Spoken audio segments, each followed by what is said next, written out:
আজকে বিএনপির হয়েছে সেই সুবিধাবাদের রোগ। অন্তর্বর্তীকালীন সরকার প্রবর্তিত অধ্যাদেশগুলোর মধ্যে যেগুলো ক্ষমতাকে বৃদ্ধি করে সরকারের এবং সরকারের আরও নিয়ন্ত্রণ প্রতিষ্ঠা করতে সহায়তা করে, সেই সকল অধ্যাদেশগুলো বিএনপির খুব পছন্দ। বেগম খালেদা জিয়ার সন্তান কান খাড়া করে শুনে রাখেন, জনতার বিরুদ্ধে গিয়ে কেএম হাসান আজিজ মার্কা নির্বাচন করার চেষ্টা করলে পরিণাম শুধু আপনারাই ভুগবেন তা নয়, আপনাদের অপকর্মের কারণে দেশপ্রেমিক রাজনৈতিক সংগঠনগুলোর নেতা কর্মীরা 28 আগস্ট কিভাবে রক্ত দিয়েছে ঢাকার রাজপথে বাংলার মানুষ সে কথা ভুলে যায় না। আসসালামু আলাইকুম ওয়া রাহমাতুল্লাহ। আলহামদুলিল্লাহ ওয়া কাফা ওয়া সালামুন আলা ইবাদিহিল্লাযিনা ইসতাফা, আম্মা বা'দ। 11 দলীয় ঐক্যের পক্ষ থেকে আয়োজিত গণভোটের রায় বিরোধী সরকারের অবস্থানের প্রতিবাদ, গণভোটের রায় কার্যকর করার দাবিতে বিক্ষোভ মিছিল পূর্ববর্তী এই সমাবেশে উপস্থিত নেতৃবৃন্দ, সমবেত বিক্ষুব্ধ জনতা, একটা গল্প শুনেছি আমরা। গ্রাম বাংলায় একজন মা, সে তার নিজের ছেলে এবং নিজের মেয়ের জামাতা সম্পর্কে মন্তব্য করতে গিয়ে বলেন, আমার ছেলেটা খুব খারাপ, শুধু শাশুড়ির কথা শুনে, আর আমার মেয়ের জামাইটা খুব ভালো, শুধু আমার কথা শুনে।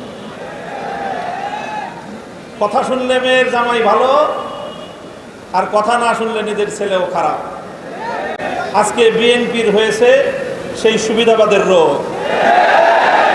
অন্তর্বর্তীকালীন সরকার প্রবর্তিত অধ্যাদেশগুলোর মধ্যে যেগুলো ক্ষমতাকে বৃদ্ধি করে সরকারের এবং সরকারের আরও নিয়ন্ত্রণ প্রতিষ্ঠা করতে সহায়তা করে, সেই সকল অধ্যাদেশগুলো বিএনপির খুব পছন্দ। আর যে সকল অধ্যাদেশগুলো, যে সকল প্রস্তাবনাগুলো জাতির কাছে জবাবদিহিতায় বাধ্য করে, সেগুলো তাদের কাছে খুব অপছন্দ। তাই আমরা মনে করি বিএনপি আজ যে রাজনীতি করছে সুবিধাবাদের রাজনীতি। আমরা নির্বাচন পূর্ববর্তী সময়ে বিএনপির আরেকটি চরিত্র লক্ষ্য করেছি, সেটা হলো তলে তলে বিএনপি সারা দেশে গণভোটে নায়ের পক্ষে ক্যাম্পেইন করেছে, কিন্তু প্রকাশ্যে সে নায়ের পক্ষে কথা বলার দুঃসাহস তাদের ছিল না, সেই সৎসাহস তাদের ছিল না। এই জন্য লক্ষ জনতার সামনে বিএনপি প্রধান জনাব তারেক রহমান সাহেব গণভোটে হায়ের পক্ষে তিনি ক্যাম্পেইন করতে বাধ্য হয়েছেন। আমি জিজ্ঞাসা করি, উপরে এক কথা তলে তলে আরেক কথা বলে, এটাকে আমাদের দেশে কি বলে? মুনাফিকি বলা হয়। তাই আজ বিএনপির রাজনীতির দুই বুনিয়াদ, দুটি নীতি জাতির সামনে স্পষ্ট। এক হলো মুনাফিকির রাজনীতি, আর এক হলো সুবিধাবাদের রাজনীতি। মনে রাখবেন, জুলাই বিপ্লবের রক্তের উপর প্রতিষ্ঠিত নতুন বাংলাদেশের সুবিধাবাদের রাজনীতি, মুনাফিকির রাজনীতি বাংলার মানুষ সহ্য করবে না। জনগণের পক্ষে, দেশের পক্ষে আপনারা যদি অবস্থান গ্রহণ করতে ব্যর্থ হন, দেশের জনগণের ম্যান্ডেটকে যদি আপনারা বৃদ্ধাঙ্গুলি প্রদর্শন করেন, বারবার বলছি, এদেশের জনগণের গণরায়কে যদি হাইকোর্ট দেখান, এদেশের জনগণ রাজপথে আপনাদেরকে মোকাবেলা করবে ইনশাআল্লাহ। 70% জনগণের বিপক্ষে গিয়ে দেশের ক্ষমতার মস্তদে টিকতে পারবেন না। শহীদ জিয়াউর রহমান, বেগম খালেদা জিয়ার সন্তান কান খাড়া করে শুনে রাখেন, জনতার বিরুদ্ধে গিয়ে কেএম হাসান আজিজ মার্কা নির্বাচন করার চেষ্টা করলে পরিণাম শুধু আপনারাই ভুগবেন তা নয়, আপনাদের অপকর্মের কারণে দেশপ্রেমিক রাজনৈতিক সংগঠনগুলোর নেতা কর্মীরা 28 আগস্ট কিভাবে রক্ত দিয়েছে ঢাকার রাজপথে বাংলার মানুষ সে কথা ভুলে যায় না। আপনাদের ভুলের খেসারত দিতে হয়েছে আমাদেরকে। 25 বছর পর্যন্ত গুম, খুন আর হত্যার রাজনীতির শিকার হতে হয়েছে। তাই আমরা চাই ভালোয় ভালোয় দেশ পরিচালনা করেন, জনগণের রায়ের প্রতি শ্রদ্ধা প্রদর্শন করেন, অন্যথায় রাজপথে সংসদে আমরা আপনাদেরকে মোকাবেলা করবো ইনশাআল্লাহ। জুলাই সনদের অক্ষরে অক্ষরে বাস্তবায়ন তারা করবে ইনশাআল্লাহ। বিরোধী দল জনগণের কাছে দায়বদ্ধ। সংসদে আমাদের 38% ভোট হয়তো আমরা পেয়েছি, কিন্তু জুলাই সনদ 70% ভোট পেয়েছে। জুলাই সনদের পক্ষে 70% লোক আছে এবং এই 70% লোককে নিয়ে আমরা বলতে চাই, আপনারা অবিলম্বে এই জুলাই বাস্তবায়নের ব্যবস্থা করুন, নাহলে চরম জনবিস্ফোরণ দেখবেন আপনারা।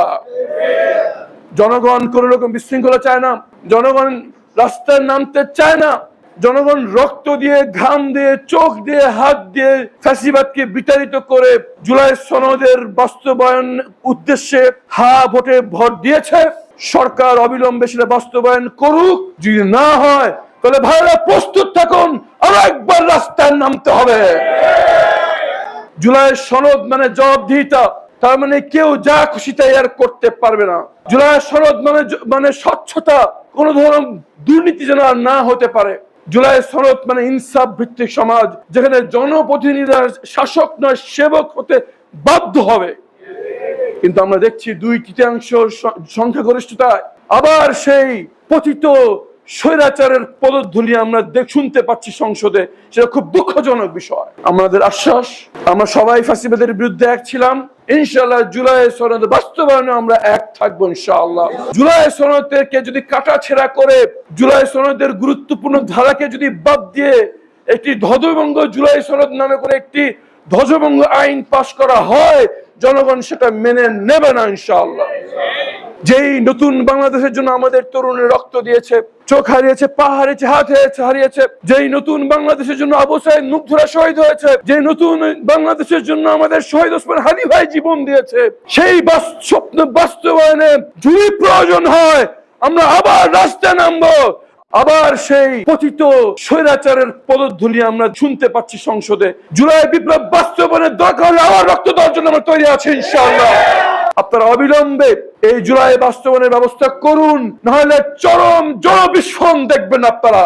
সম্পূর্ণ তাদের অতীতকে ভুলে যে মন গড়া সাংবিধানিক ব্যাখ্যা দিয়ে জনগণের প্রত্যাশার সাথে বিশ্বাসঘাতকতা করছে। জুলাই সনদের ভোট জয়যুক্ত হয়েছে, সেই জুলাই সনদ বাস্তবায়নে আমরা তালবাহানা দেখতে পাচ্ছি। সংবিধানের খোঁড়া যুক্তি দিয়ে, ভুল এবং বিভ্রান্তিমূলক ব্যাখ্যা দিয়ে 70% মানুষের জনরায়কে উপেক্ষা করার ষড়যন্ত্র হচ্ছে। সংসদে যেহেতু বিরোধী দলীয় সদস্যরা সংখ্যায় কম, তারা এই 2/3 সংখ্যাগরিষ্ঠকে অপব্যবহার করে গায়ের জোরে গণরায়কে অস্বীকার করার ষড়যন্ত্র করছে।